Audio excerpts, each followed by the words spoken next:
Hi, my name is Sarah Brockwell, and I have a presentation for you today that's going to cover my classroom management plan. So we're going to start with a mission statement. My new job will be teaching 5th grade science for the CrossFit Middle School, and this is a mission statement that I do plan to use. But in my science class, we will seek to become lifelong learners by questioning what we see, hear, and do. We will apply what we know to problem solve and engage the world. We will be proactive and work hard. We will be open to ideas and dream big. We will make mistakes, but work through them. We will listen and follow directions. We will be kind and respectful. We will have fun learning about science. And something that I couldn't stress enough, I think, is mistakes are proof of trying, and that is something that I want to embrace. I'm sure we've all had an experience where sometimes those mistakes are what we need to know what we need to do. So I'm hoping to make that culture in my classroom where it's acceptable to make a mistake. So we're going to learn some good stuff this year. Okay, our classroom rules. I wanted to keep it pretty simple.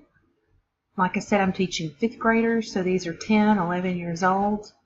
What I like about these rules, I did find these online, but and I also saw these in a classroom that I observed in a middle school and thought how great to have all the rules broke down in, like here it's just 5 components, but you can take examples and find, where does that rule belong? 1, 2, 3, 4, or 5.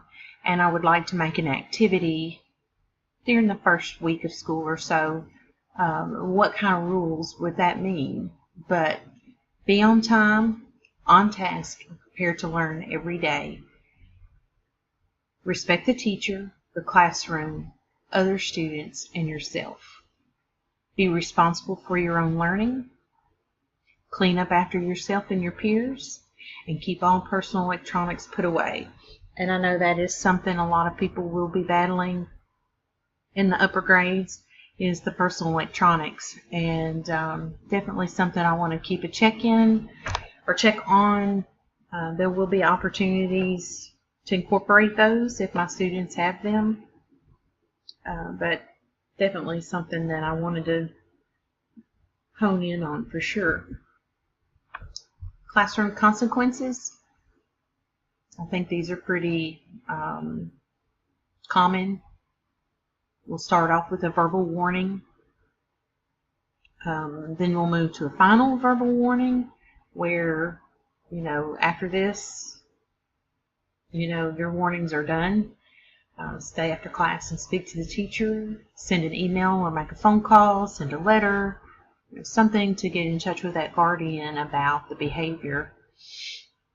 And then send students to the office. I think that's the last resort.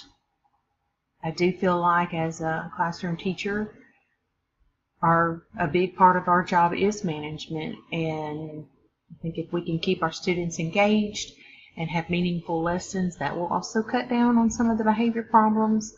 But if you send a student out to the office, they're missing instructional time. So I think it would be wise to be consistent with your rules and your consequences, so there's not very many students needing to go to the office. Classroom procedures and routines. These are pretty basic. I'm sure I'll come up with more once I start learning more about what my school has in place for our students, and then just what I feel like would work for my room. But I do want my students to come into my room quietly. I do want them to immediately get started on bell work. I feel like, depending on what type of material, probably a 10-minute limit would be sufficient, no more than that. But I do want my kids to be ready and to know we mean business when we come to my room. We're going to have fun, but we're also going to be working very hard. When needing something from the teacher, students must raise their hand. This could be a question, use the restroom. Kind of a stickler on this, a pet peeve of mine. I want my students to engage in conversations, and I don't really expect my classroom to be quiet. But when I'm talking or when there is work being done, I just think it's respectful to raise your hand and to let me know what you need. And working together in groups, this is something that I'm going to have to work on, because I definitely want to utilize stations in groups, but coming up with a way to make this a cohesive transition is something that will really need to be practiced, and hopefully something that we can get going well enough to make full use of what stations really offer for our students in their learning process. Here's a copy of the parent-teacher-student contract. I'm sure this is one that I typed up for the class, but I'm sure there will be something that my district will want me to use. If not, I have this one. Classroom rewards. This has been kind of a tricky thing because I do want my students rewarded, and I have thought about this a lot. I've seen a lot of things on Pinterest and read some blogs, some Facebook articles and things like that, but without a shadow of a doubt, and this is free because kindness is free, students will receive praise when behavior and actions are appropriate, and I will make it genuine and specific. And by that, it won't be, oh, you're just so smart, or oh, you just do such a good job.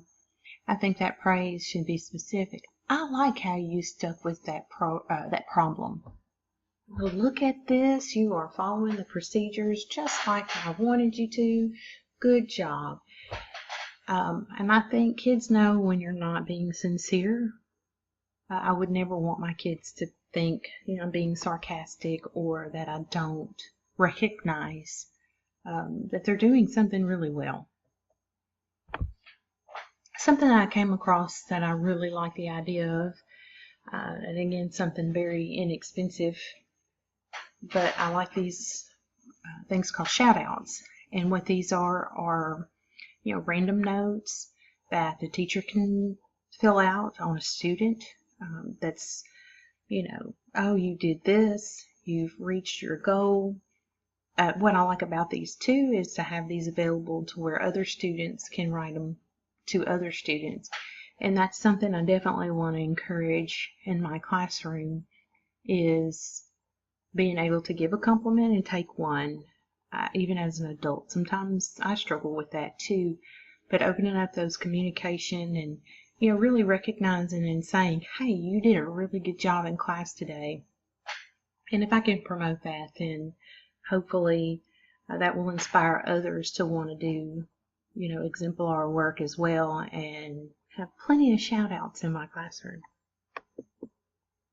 And then another one that I would like to have is, and I searched so much on this just to know exactly what I want to do, because it was a toss-up between, some school bucks or maybe a coupon or brag tags. I don't know if you've seen those either, but I think with 5th graders, not really understanding money, and it's a good way to incorporate use of money, is to have them earn school bucks.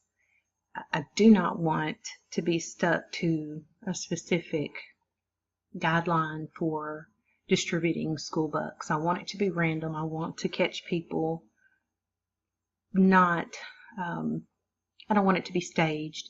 I want to catch people by surprise. And maybe that would set an example to do good all the time.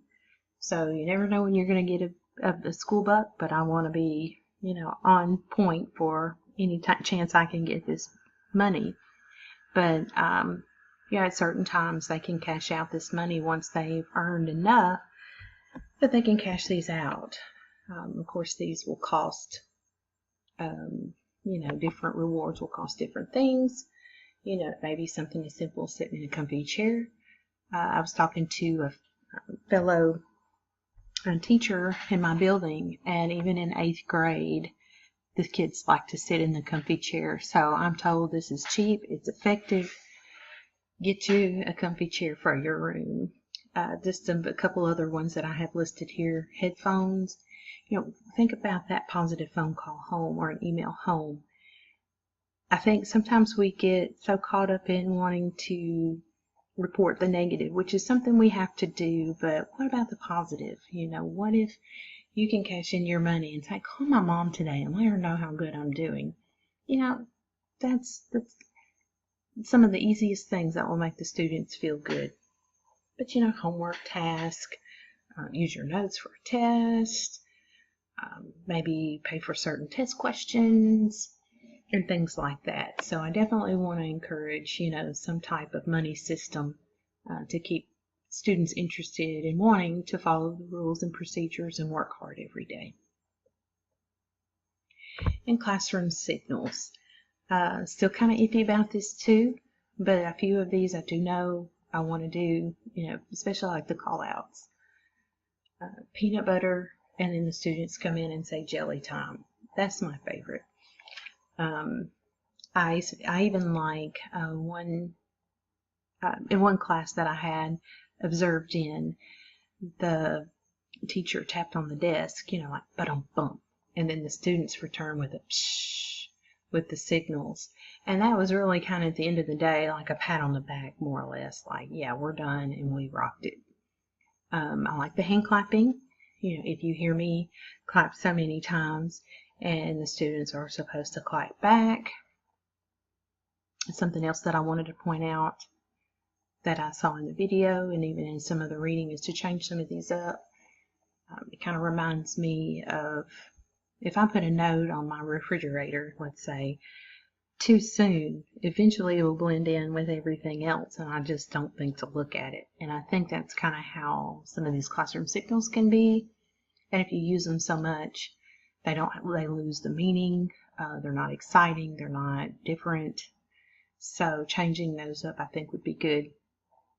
Quiet signals. I like standing in the front of the room. I've heard and have read in many places where you just stand there and be quiet, and usually that works pretty good. So hopefully that's one, because I don't want to yell. And then just something simple like counting down 1, 2, 3, all eyes on me.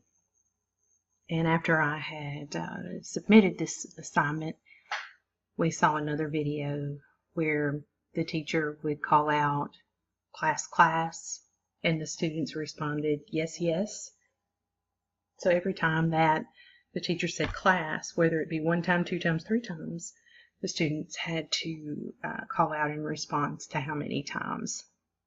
I know these are important. I know kids will be off task. As an adult, sometimes I get off task too.